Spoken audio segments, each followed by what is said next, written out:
02 up. Balik lagi sama Abah di sini guys. Kalian pusing nggak sih kalau tiba-tiba gas LPG di rumah habis pas lagi masak enak-enaknya? Atau harganya lagi naik turun kayak roller coaster? Tenang, guys, Abah punya solusinya. Di video kali ini Abah bakal bongkar tuntas beberapa alternatif pengganti LPG yang nggak cuma efisien, tapi juga bisa bikin kita makin mandiri energi di rumah. Ini bukan kaleng-kaleng ya, kita bakal bahas teknologi yang mungkin belum banyak kalian tahu, tapi potensinya luar biasa buat kebutuhan sehari-hari, terutama buat masak-memasak. Nah, yang paling penting nih, guys, pilihan alternatif ini nantinya bisa kalian sesuaikan banget sama kondisi dan sumber daya yang ada di sekitar kalian. Jadi, nggak ada tuh ceritanya solusi satu untuk semua. Ada yang cocok buat yang punya banyak limbah organik, ada yang pas buat yang daerahnya kaya sinar matahari. Pokoknya fleksibel banget, kita mau cari yang paling pas, paling hemat, dan pastinya paling bikin kita nggak ketergantungan lagi sama LPG. Abah pengen kita semua jadi lebih pintar dan kreatif dalam memanfaatkan apa yang ada di sekitar kita. Jadi, siap-siap ya guys, siapin catatan kalian, karena Abah bakal kasih info daging semua, dari A sampai Z, tentang cara-cara keren ini. Kita bakal kupas tuntas kelebihan dan kekurangannya, biar kalian bisa milih mana yang paling gua banget. Jangan sampai ketinggalan satu detik pun, karena ini bakal jadi game changer buat dapur dan dompet kalian. Pastikan kalian tonton sampai habis, karena di akhir video Abah juga bakal kasih kesimpulan mana yang paling oke menurut Abah. Langsung aja kita gaskun. Oke guys, yang pertama dan menurut Abah ini paling revolusioner adalah biogas dari limbah organik. Bayangin aja, sampah dapur kalian sisa makanan kotoran ternak atau bahkan eceng gondok bisa jadi bahan bakar buat masak. Gokil nggak tuh? Cara kerjanya sebenarnya simple banget guys. Limbah organik ini kita masukin ke dalam sebuah wadah kedap udara yang namanya digester. Nah, di dalam digester ini, bakteri-bakteri bakal bekerja menguraikan limbah tadi, tanpa oksigen. Prosesnya disebut fermentasi anaerobik. Hasil dari proses ini adalah gas metana yang punya sifat mudah terbakar, persis kayak gas LPG. Selain gas, ada juga produk sampingannya berupa pupuk organik cair dan padat yang super subur buat tanaman. Jadi, ini bener-bener zero waste guys, semua termanfaatkan. Kelebihannya apa aja bah? Banyak banget. Pertama, jelas ramah lingkungan, karena mengurangi sampah organik yang biasanya cuma numpuk dan jadi masalah. Kedua, kita bisa produksi bahan bakar sendiri, jadi nggak pusing lagi mikirin harga LPG naik atau langka.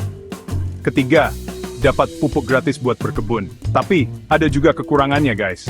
Bikin instalasi biogas sederhana memang butuh tempat yang cukup dan investasi awal meskipun untuk jangka panjangnya bakal hemat banget.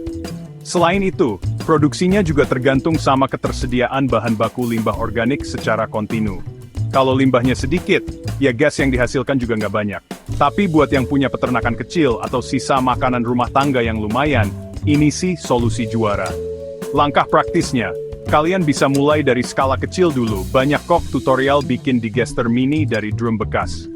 Yang penting niat dan mau belajar, asyap. Selanjutnya, buat kalian yang tinggal di daerah tropis kayak Indonesia yang mataharinya melimpah ruah, ada solusi keren nih, kompor listrik tenaga surya. Mantap jiwa kan? Jadi, kita nggak cuma bisa jemur ikan asin pakai matahari, tapi juga bisa buat masak nasi goreng guys. Cara kerjanya gimana bah? Gampang banget, kita butuh panel surya untuk menangkap energi matahari, lalu energi ini diubah jadi listrik. Listrik inilah yang kemudian dipakai buat menyalakan kompor listrik khusus. Ada juga sih kompor surya yang modelnya parabola, jadi dia memfokuskan panas matahari langsung ke alat masak.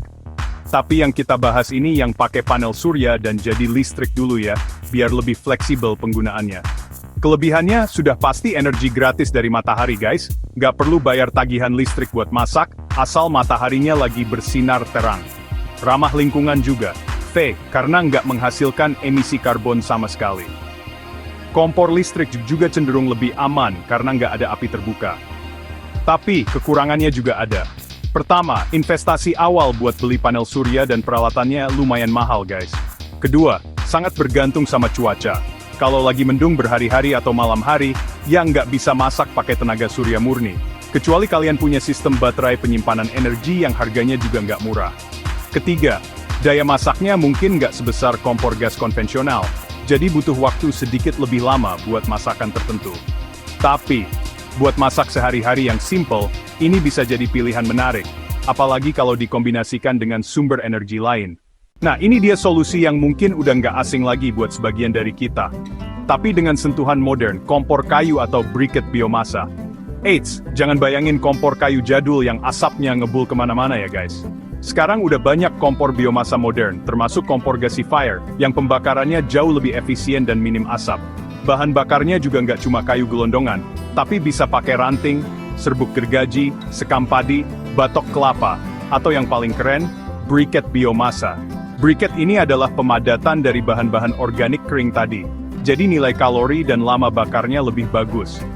Ini benar-benar memanfaatkan apa yang ada di sekitar kita guys. Kelebihan utamanya adalah bahan bakarnya yang murah, bahkan bisa gratis kalau kita mau ngumpulin sendiri dari limbah pertanian atau perkebunan. Ini jelas bikin pengeluaran dapur jadi super hemat. Kompor biomasa modern juga relatif mudah dibuat atau dibeli dengan harga terjangkau. Cara bikin briquette biomasa juga nggak susah kok guys. Cukup bahan organik kering dicacah, dicampur perekat alami kayak tepung kanji, terus dicetak dan dikeringkan. Banyak tutorialnya di internet. Kekurangannya, ya masih ada sedikit asap meskipun minim, jadi butuh ventilasi yang baik. Terus, kita juga perlu nyiapin bahan bakarnya secara rutin, nggak sepraktis colok tabung gas. Tapi, buat kalian yang punya akses mudah ke biomasa, ini adalah pilihan yang sangat realistis dan ekonomis. Apalagi kalau pakai kompor gasifier, apinya bisa biru kayak LPG loh. Oke guys, alternatif berikutnya mungkin sering kalian lihat di restoran-restoran buat ngangetin makanan atau buat kegiatan outdoor, kompor etanol atau alkohol. Bahan bakarnya ini adalah etanol atau spiritus, yang merupakan jenis alkohol yang mudah terbakar dan menghasilkan api biru yang bersih. Kompornya sendiri biasanya simple banget, ukurannya kecil, portable, dan nggak ribet. Cocok banget buat kalian yang butuh kompor darurat, buat anak kos, atau buat dibawa camping. Cara kerjanya juga sederhana, tinggal tuang bahan bakarnya ke wadah di kompor, terus nyalain deh pakai korek api. Praktis banget kan? Nggak perlu instalasi yang rumit-rumit. Kelebihannya, kompor ini bersih, nggak berjelaga, dan nggak berbau menyengat kayak minyak tanah. Apinya juga stabil dan panasnya lumayan buat masak menu-menu sederhana. Selain itu, kompornya ringan dan gampang dibawa kemana-mana. Bahan bakar etanol atau spiritus juga relatif mudah didapatkan di toko-toko kimia atau toko bangunan.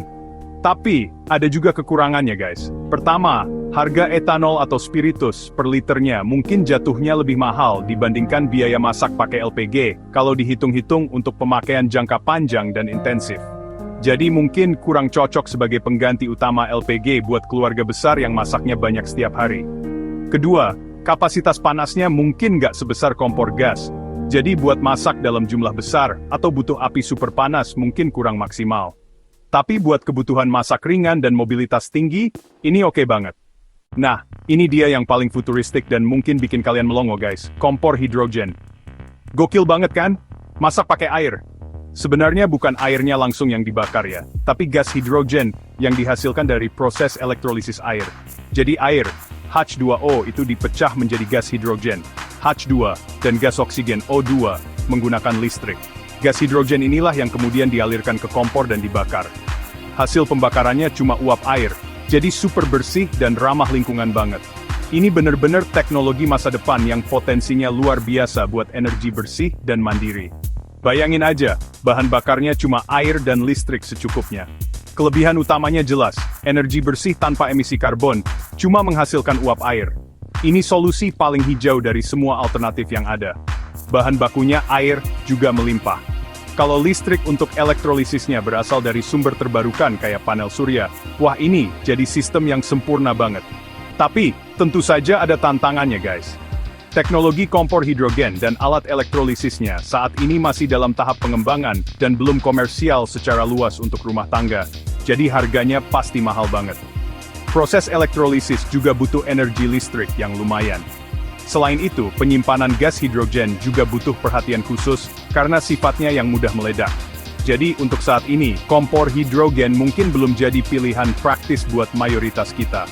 Tapi, ini penting banget buat kita tahu sebagai wawasan, karena siapa tahu beberapa tahun ke depan teknologi ini jadi makin terjangkau dan bisa kita nikmati. Keren banget pokoknya. Gimana guys? Mantap banget kan pilihan-pilihan pengganti LPG yang udah Aba jelasin tadi? Dari yang memanfaatkan sampah, sinar matahari, biomasa, alkohol, sampai air. Semuanya punya potensi buat bikin kita lebih hemat dan mandiri energi. Nah, kalau ditanya mana yang paling efisien dan mandiri, menurut Abah, jawabannya adalah biogas guys. Kenapa? Karena biogas itu benar-benar mengubah masalah, sampah organik jadi solusi, energi dan pupuk. Kalau kalian punya akses mudah ke bahan baku limbah organik, misalnya dari sisa makanan rumah tangga yang banyak, atau punya ternak, biogas ini juara banget. Prosesnya bisa kita kontrol sendiri, hasilnya juga bisa kita nikmati sendiri. Ini bener-bener siklus yang keren, tapi Abah paham banget, nggak semua orang punya kondisi yang ideal buat bikin biogas. Mungkin lahannya terbatas atau limbah organiknya nggak sebanyak itu. Nah, kalau biogas dirasa belum memungkinkan, alternatif kedua yang paling Abah rekomendasikan adalah kombinasi briket biomasa dengan kompor biomasa modern, terutama kompor gasifier. Kenapa? Karena bahan bakunya relatif murah dan mudah didapat di sekitar kita, kayak ranting, sekam, atau batok kelapa. Proses pembuatan briketnya juga bisa dipelajari dan dilakukan sendiri. Kompor gasifier juga pembakarannya lebih bersih dan efisien dibandingkan kompor kayu tradisional. Ini solusi yang paling realistis, murah, dan mudah diimplementasikan buat banyak kalangan. Intinya guys, jangan terpaku sama satu solusi aja. Yang paling penting adalah kemauan kita buat belajar, berinovasi, dan beradaptasi dengan sumber daya yang kita punya. Semoga video ini bisa membuka wawasan kalian dan ngasih inspirasi buat mulai beralih ke energi alternatif yang lebih ramah lingkungan dan bikin kita makin mandiri. Jangan lupa like, comment, dan subscribe channel Abah biar nggak ketinggalan info-info keren lainnya. Share juga video ini ke teman-teman dan keluarga kalian biar makin banyak yang melek energi mandiri. Sampai jumpa di video berikutnya. Tetap semangat, tetap kreatif. Asia up!